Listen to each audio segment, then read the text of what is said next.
कोई उस गेंदबाज को रफ्तार का सौदागर कहता है, कोई उस गेंदबाज को हड्डी तोड़ कहता है, कोई उस गेंदबाज को द वाइल्ड थिंग कहता है, कोई उस गेंदबाज को तूफानी गेंदबाज कहता है।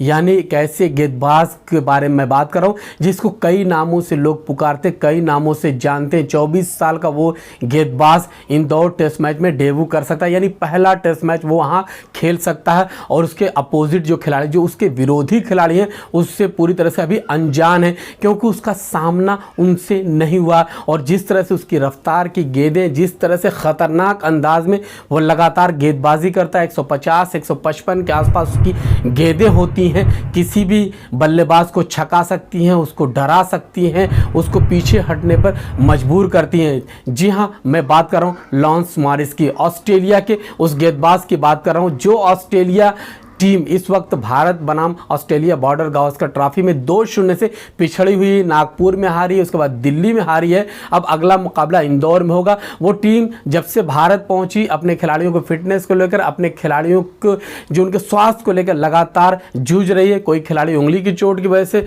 परेशान है, कोई खिलाड़ी चोटिल होने की वजह से ऑस्ट्रेलिया लौट चुका है, कोई अपनी फैमिली की में कुछ प्रॉब्लम की वजह से, यानी फैमिली में एंगेजमेंट की वजह से ऑस्ट्रेलिया लौट चुका है। जी हाँ, आपको पता है जो कप्तान ऑस्ट्रेलिया टीम के वो ऑस्ट्रेलिया लौट चुके हैं। इसके अलावा जोश हेजलवुड वो भी ऑस्ट्रेलिया लौट चुके हैं। मिचेल स्टार्क की बात करें तो उंगलियों की चोट से जूझ रहे हैं। अब ऑस्ट्रेलिया इंदौर में उतरे तो किसके साथ उतरे, कौन से गेंदबाज को लेकर उतरे, ये सवाल है। 3 विकल्प ऑस्ट्रेलिया के पास मौजूद है, उनमें से चुन सकता है किन किन खिलाड़ियों को ले सकता है। उनमें से कौन कौन से विकल्प आपको बताता हूं। पहला विकल्प है, जैसा बता दूं आपको, वो है स्कॉट बोलैंड। पहला विकल्प उनके पास स्कॉट बोलैंड है। दूसरा विकल्प है लॉन्स मॉरिस, जबकि तीसरा जो विकल्प उनके पास है वो है कैमरन ग्रीन। इनमें से ऑस्ट्रेलिया किसी खिलाड़ी को चुन सकती है, लेकिन अगर यहाँ लॉन्स मॉरिस को चुनती है तो वो बेहद घातक और खतरनाक गेंदबाज है। 18 फर्स्ट क्लास मैच अब तक खेल चुके हैं ऑस्ट्रेलिया में। उन 18 मैचों में उन्होंने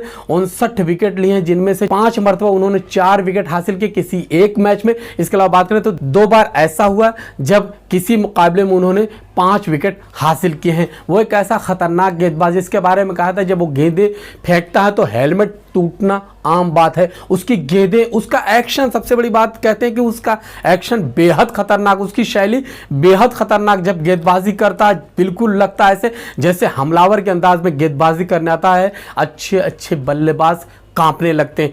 यहाँ पर परीक्षा भारतीय बल्लेबाजों की होगी। भारतीय बल्लेबाज उन बल्लेबाजों की परीक्षा होगी जो लगातार ऑस्ट्रेलियाई गेंदबाजों को निशाना बनाते आए हैं। चाहे दिल्ली की बात करें, चाहे नागपुर की बात करें, लगातार शानदार प्रदर्शन किया। नागपुर में एक पारी 132 रन से उस ऑस्ट्रेलिया को हराया जिसको यहाँ दिल्ली के अरुण जेटली स्टेडियम में 6 विकेट से मात दी। इंदौर का टेस्ट भारत इसलिए जीतना चाहेगा क्योंकि वर्ल्ड टेस्ट चैंपियनशिप में उसकी राह बेहद आसान हो जाएगी, तकरीबन तय मानी जाएगी वहां अगर इंदौर में भारत जीतता है। लेकिन ऑस्ट्रेलिया क्या इतनी आसानी से हार मान जाएगा?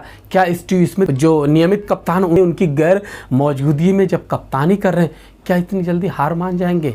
जिस तरह ऑस्ट्रेलिया प्रदर्शन कर रहा है उस हिसाब से देखा है तो ऑस्ट्रेलिया के उठने के चांस कम है। लेकिन उनकी इस दौरे में देखा गया उनकी गेंदबाजी लचर रही है। यहाँ तेज गेंदबाज का जिक्र चल रहा है तो मैं यहाँ पर यह भी बता दूं, अब तक जो ये सीरीज खेली जा रही है वहाँ तेज गेंदबाजों के लिए बहुत कुछ नहीं रहा है। हमने देखा दिल्ली में स्पिन गेंदबाजों का जलवा देखा, हमने नागपुर में देखा स्पिन गेंदबाजों का जलवा देखा, अब इंदौर में देखना होगा। अगर स्पिन गेंदबाजों के लिहाज से विकेट होती है तो वहाँ पर चाहे मिचेल स्टार्क खेलें, चाहे यहाँ पर लॉन्स मॉरिस खेलें, चाहे कैमरन ग्रीन खेले या जोश हेजलवुड को ला दे, चाहे कोई भी खिलाड़ी को ला दे, वो कुछ खास कमाल नहीं करेगा। लेकिन हाँ, नाम जिस तरह से लॉन्स मॉरिस का लिया जा रहा है, जिस तरह उनके बारे में बताया जा रहा है, जिस तरह का खतरनाक खिलाड़ी है, उससे बचना होगा। 150 155 की स्पीड मामूली नहीं होती। आपको याद होगा ऑस्ट्रेलिया का वो गेंदबाज जिसके बारे में कहा था शॉन टेट, जो 155 प्लस की गेंदबाजी करते थे, खतरनाक गेंदबाजी के लिए जाने थे, स्पीड का सौदागर उन्हें कहा था। उसी तरह की ये गेंदें करते हैं। और जब तेज गेंदबाज कोई भी हो, हमने देखा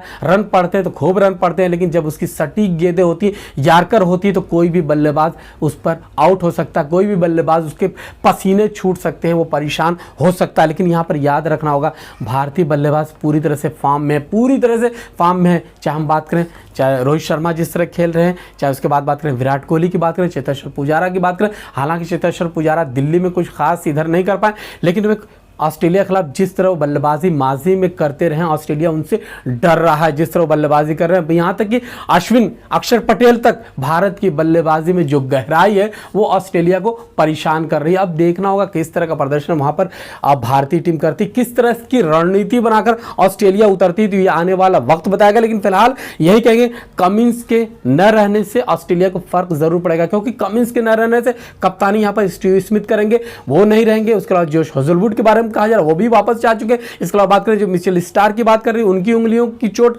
अभी पूरी तरह से ठीक नहीं हुई, इसलिए जो ऑस्ट्रेलियाई तेज गेंदबाजी है वो अब परेशान नजर आ रही है। हालांकि उनकी स्पिन गेंदबाजी बेहतर कर रही, जिस तरह हमने दिल्ली में देखा था शानदार प्रदर्शन किया था, नॉर्थन लियोन ने जिस तरह प्रदर्शन किया, मर्फी ने जिस तरह प्रदर्शन किया, उस लिहाज से देखें तो उनकी स्पिन गेंदबाजी चल रही है, उनकी तेज गेंदबाजी परेशानी का सबब है। अब वो कितना वापसी, किसको वापसी कराती, कौन सा खिलाड़ी वापस आता है अभी, क्योंकि तय नहीं है कौन सा खिलाड़ी खेलेगा। फिलहाल यही कहा जा रहा है जो भी खिलाड़ी आएगा उससे भारत को खेलना होगा और वहां पर हर हाल में भारत को जीत हासिल करना होगा अगर उसे वर्ल्ड टेस्ट चैंपियनशिप में जगह बनानी है, यानी कामयाबी हासिल करनी है। यानी घरेलू मैदान पर जिस तरह से लॉन्स मॉरिस ने खेला है, क्या वो अंतर्राष्ट्रीय मंच पर ऐसा खेल पाएंगे, ये भी शक की बात है, क्योंकि घरेलू मैदानों पर खेलना, घरेलू मैच खेलना वो अलग बात होती है, अंतर्राष्ट्रीय मंच पर अंतर्राष्ट्रीय इंटरनेशनल मुकाबला खेलना और इंटरनेशनल स्तर के खिलाड़ियों के सामने गेंदबाजी करना ये अलग बात होती है।